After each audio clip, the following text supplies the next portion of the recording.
ಅಂತೂ ಇಂತೂ ಸಿದ್ಧವಾಗ್ತಾ ಇದೆ ಡಿ ಕೆ ಶಿವಕುಮಾರ್ ಸಂಪುಟ. ನೋಡಿ, ಈಗ ಅಂತೂ ಇಂತೂ ಡಿ ಕೆ ಶಿವಕುಮಾರ್ ಸಂಪುಟ ರಚನೆಗೆ ಕಾಲ ಕೂಡ್ ಬಂದಿದೆ. ಖಾಲಿ ಇದ್ದ ಕುರ್ಚಿಗಳು ಕೂಡ ಈಗ ಭರ್ತಿ ಆಗ್ತಾ ಇದೆ. ನೋಡಿ, ಭರ್ತಿಯ ಭಾಗ್ಯ ಕೂಡ್ ಬಂದಿದೆ. ಸಂಪುಟ ರಚನೆ ವಿಚಾರವಾಗಿ ರಾಜ್ಯ ರಾಜಕೀಯದಲ್ಲಿ ತೀವ್ರ ಕುತೂಹಲ ಕೆರಳಿಸಿತ್ತು. ಸಾಕಷ್ಟು ಚರ್ಚೆಗಳಾಗ್ತಾ ಇತ್ತು ಡಿ ಕೆ ಶಿವಕುಮಾರ್ ಸಂಪುಟ ವಿಚಾರ. ಅಂತೂ ಇಂತೂ ಈಗ ಡಿಕೆ ಸಂಪುಟ ರಚನೆಗೆ ಕಾಲ ಕೂಡ್ ಬಂದಿದೆ. ಖಾಲಿ ಇದ್ದ ಕುರ್ಚಿಗಳಿಗೂ ಕೂಡ ಬಂತು ಭರ್ತಿಯ ಭಾಗ್ಯ.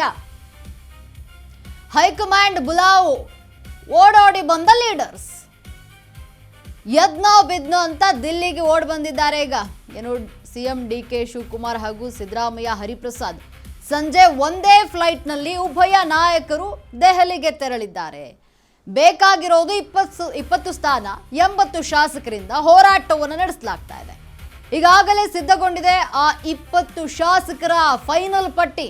ಹಾಗಾದ್ರೆ ಯಾರಿದ್ದಾರೆ ಗೊತ್ತಾ ಆ ಅಂತಿಮ ಪಟ್ಟಿಯಲ್ಲಿ? ಯಾರ್ಯಾರಿಗೆ ಮಣೆ ಹಾಕ್ತಾ ಇದೆ ಹೈಕಮಾಂಡ್ ಅನ್ನುವಂತಹ ಪ್ರಶ್ನೆ. ಯಾವ ಯಾವ ಮಾನದಂಡ ಬಳಸಿ ಸಂಪುಟ ವಿಸ್ತರಣೆಯನ್ನ ಮಾಡಲಾಗ್ತಾ ಇದೆ? ಅಶ್ವವೇಗ ನ್ಯೂಸ್ನಲ್ಲಿ ಬಿಗ್ ಪೊಲಿಟಿಕಲ್ ಸ್ಟೋರಿ ಇದು. ನೋಡಿ, ಅಂತೂ ಇಂತೂ ಈಗ ಡಿ ಕೆ ಶಿವಕುಮಾರ್ ಸಂಪುಟ ರಚನೆಗೆ ಕಾಲ ಕೂಡ್ ಬಂದಿದೆ. ಸಂಪುಟ ರಚನೆ ಸಾಕಷ್ಟು ವಿಳಂಬ ಆಗ್ತಾ ಇತ್ತು. ಈಗ ಅಂತೂ ಇಂತೂ ಕಾಲ ಕೂಡ್ ಬಂದಿದೆ. ಖಾಲಿ ಇದ್ದಂತಹ ಕುರ್ಚಿಗಳಿಗೂ ಕೂಡ ಸರ್ಕಾರ ಈಗ ಭರ್ತಿಗೆ ಮುಂದಾಗಿರುವಂಥದ್ದು. ಹೈಕಮಾಂಡ್ ಬುಲಾವ್ ನೀಡಿದೆ. ಲೀಡರ್ಸ್ ಈಗ ಓಡೋಡಿ ದೆಹಲಿ ತಲುಪಿದ್ದಾರೆ. ನಿನ್ನೆ ಸಂಜೆ ದೆಹಲಿ ಫ್ಲೈಟನ್ನು ಉಭಯ ನಾಯಕರು ಹತ್ತಿರುವಂಥದ್ದು. ಯದ್ನೋ ಬಿದ್ನೋ ಅಂತ ದೆಹಲಿಗೆ ಓಡಿದ್ದಾರೆ. ಸಿಎಂ ಡಿ ಕೆ ಶಿವಕುಮಾರ್, ಮಾಜಿ ಸಿಎಂ ಸಿದ್ದರಾಮಯ್ಯ ಹಾಗೂ ಹರಿಪ್ರಸಾದ್ ಮೂವರು ಕೂಡ ದೆಹಲಿಗೆ ಹೋಗಿರುವಂಥದ್ದು. ಬೇಕಾಗಿರೋದು 20 ಸ್ಥಾನ, ಆದರೆ 80 ಶಾಸಕರಿಂದ ಹೋರಾಟ ಮಾಡಲಾಗ್ತಾ ಇದೆ.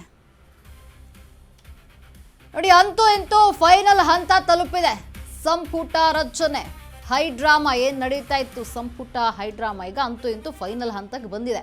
ನಿನ್ನೆ ರಾತ್ರಿಯೇ ದೆಹಲಿಗೆ ತ್ರಿಮೂರ್ತಿಗಳು ತಲುಪಿದ್ದಾರೆ. ಅಂದರೆ CM D K Shivakumar, Siddaramaiah ಹಾಗೂ ಹರಿಪ್ರಸಾದ್ ಎಐಸಿಸಿ ಅಧ್ಯಕ್ಷ ಮಲ್ಲಿಕಾರ್ಜುನ ಖರ್ಗೆ ಜೊತೆ ಚರ್ಚೆಯನ್ನ ಮಾಡ್ತಾ ಇರುವಂಥದ್ದು. ಬಳಿಕ ರಾಹುಲ್ ಗಾಂಧಿ ಸಮ್ಮುಖದಲ್ಲಿ ಪಟ್ಟಿ ಫೈನಲ್ ಆಗಲಿದೆ.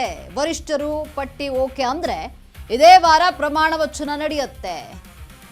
ಏಕಕಾಲದಲ್ಲಿ ಖಾಲಿ ಇರುವಂತಹ 20 ಸ್ಥಾನ ಭರ್ತಿಗೆ ಆಸಕ್ತಿಯನ್ನ ತೋರಲಾಗಿದೆ.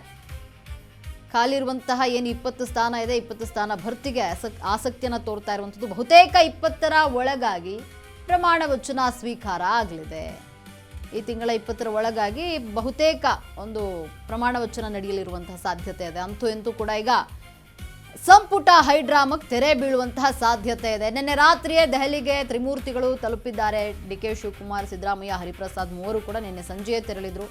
ಎಐಸಿಸಿ ಅಧ್ಯಕ್ಷ ಮಲ್ಲಿಕಾರ್ಜುನ ಖರ್ಗೆರವರ ಭೇಟಿಯಾಗಿ ಅವರ ಜೊತೆ ಚರ್ಚೆ ಮಾಡ್ತಾರೆ. ಬಳಿಕ ರಾಹುಲ್ ಗಾಂಧಿಯ ಸಮ್ಮುಖದಲ್ಲಿ ಪಟ್ಟಿ ಫೈನಲ್ ಆಗುತ್ತೆ. ವರಿಷ್ಠರು ಪಟ್ಟಿ ಓಕೆ ಅಂದ್ರೆ ಇದೇ ವಾರ ಪ್ರಮಾಣ ವಚನವನ್ನ ಸ್ವೀಕಾರ ಮಾಡುವಂತಹ ಸಾಧ್ಯತೆ ಇದೆ. ಏನು ಡಿ ಕೆ ಕ್ಯಾಬಿನೆಟ್ನಲ್ಲಿ 50-50 ಚಾನ್ಸಸ್. ಯಾರ್ಯಾರಿಗೆ? ಜಮೀರ್ ಅಹಮದ್ ಖಾನ್, ಚಾಮರಾಜಪೇಟೆಯ ಶಾಸಕ. ಇನ್ನು ಜಮೀರ್ ಅಹಮದ್ ಖಾನ್ಗೆ ಎಸ್ ಮಲ್ಲಿಕಾರ್ಜುನ್ ಇರುವಂಥದ್ದು. ಸಂತೋಷ್ ಲಾಡ್ ಇವರು ಕೂಡ 50-50 ಚಾನ್ಸಸ್ ಇದೆ ಇವರಿಗೆ. ಜೊತೆಗೆ ಶಿವರಾಜ್ ತಂಗಡಗಿ, ಲಕ್ಷ್ಮೀ ಹೆಬ್ಬಾಳ್ಕರ್ 50-50 ಚಾನ್ಸಸ್ ಇದೆ.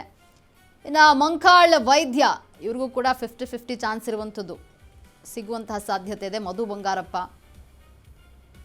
ಇವ್ರಿಗೆ 50-50 ಚಾನ್ಸಸ್ ಇದೆ ಡಿ ಕೆ ಒಂದು ಕ್ಯಾಬಿನೆಟ್ ಸೇರಲು. ತಿಮ್ಮಾಪುರ್ ಇರುವಂಥದ್ದು, ನಾಗೇಂದ್ರ ಇದ್ದಾರೆ. ಜೊತೆಗೆ ಶರಣಬಸಪ್ಪ ಇರುವಂಥದ್ದು, HK ಪಾಟೀಲ್ ಇವರು ಕೂಡ ಇದ್ದಾರೆ. ಶರಣಬಸಪ್ಪ, HK ಪಾಟೀಲ್, ಕೆ ವೆಂಕಟೇಶ್ ಇವರೆಲ್ಲರಿಗೂ 50-50 ಚಾನ್ಸಸ್ ಇದೆ ಅಂದರೆ ಸಚಿವ ಸ್ಥಾನ ಸಿಗುವಂತಹ 50-50 ಚಾನ್ಸಸ್ ಇದೆ. ಎನ್ ಚಲುವರಾಯಸ್ವಾಮಿ, ನಾಗಮಂಗಲ ಕ್ಷೇತ್ರದ ಶಾಸಕ ಎನ್ ಚಲುವರಾಯಸ್ವಾಮಿ ಕೂಡ ಇದ್ದಾರೆ ಇಲ್ಲಿ. ಇನ್ನು NS ಬೋಸರಾಜು ಇವ್ರಿಗೂ ಕೂಡ 50-50 ಚಾನ್ಸಸ್ ಇರುವಂಥದ್ದು. ಡಿ ಕೆ ಕ್ಯಾಬಿನೆಟ್ 50 ಚಾನ್ಸಸ್ ಇರುವಂಥದ್ದು. 50-50 ಇವರಿಗೆಲ್ಲ ಸಚಿವ ಸ್ಥಾನ ಸಿಗುವಂತಹ ಚಾನ್ಸಸ್ ಇದೆ. 50-50 ಸಿಕ್ಕಿದ್ರೂ ಸಿಗಬಹುದು, ಹೇಳಲಿಕ್ಕಾಗೋದಿಲ್ಲ. ಜಮೀರ್ ಅಹಮದ್ ಖಾನ್, SS ಮಲ್ಲಿಕಾರ್ಜುನ್, ಸಂತೋಷ್ ಲಾಡ್, ಶಿವರಾಜ್ ತಂಗಡಗಿ, ಲಕ್ಷ್ಮೀ ಹೆಬ್ಬಾಳ್ಕರ್, ಮಾಂಕಾಳ್ ವೈದ್ಯ, ಮಧು ಬಂಗಾರಪ್ಪ, ಇನ್ನು RB Timmapur, Nagendra, Sharanabasappa, HK Patil, K Venkatesh, N Chaluvarayaswamy NS Bosaraju, ಇಷ್ಟೂ ಜನ ಕೂಡ ಇದ್ದಾರೆ 50-50 ಚಾನ್ಸಸ್ನಲ್ಲಿ. ಅಂತಿಮ ಪಟ್ಟಿಗೆ ಆಲ್ರೆಡಿ ರೆಡಿಯಾಗಿ ಹೈಕಮಾಂಡ್ ಅಂಗಳಕ್ಕೆ ತಲುಪಿದೆ.